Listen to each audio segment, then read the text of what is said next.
My name is Lawrence, and it's been decades now, but back when I was 19, I was in a terrible car accident. It was Sunday afternoon. I was driving with my friends, and out of nowhere, boom. I don't really remember anything.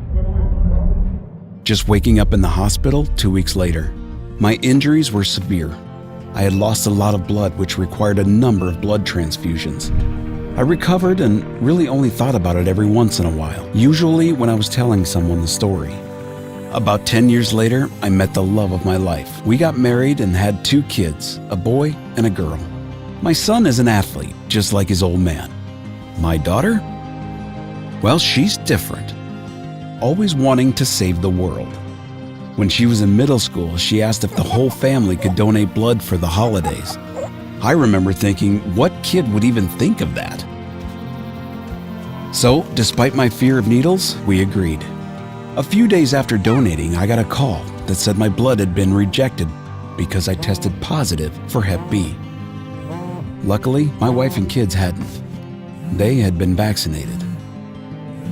I really didn't even know what hepatitis B was, but it sounded bad. I remember thinking, after all I'd been through, this is what's going to kill me?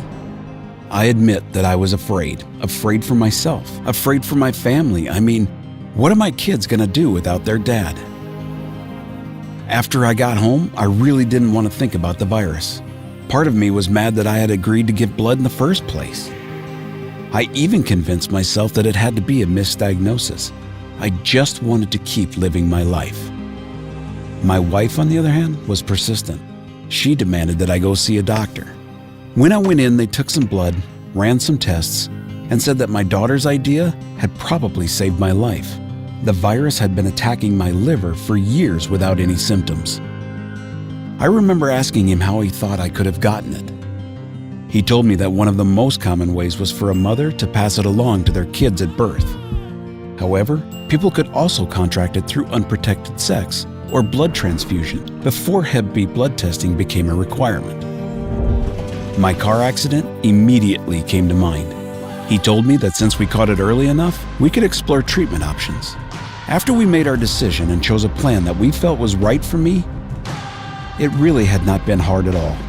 I just have to take my medication regularly and see a doctor at least once every 6 months to monitor my levels. My motivation right now is my kids. I really want to see them grow up, so I'm willing to do whatever it takes.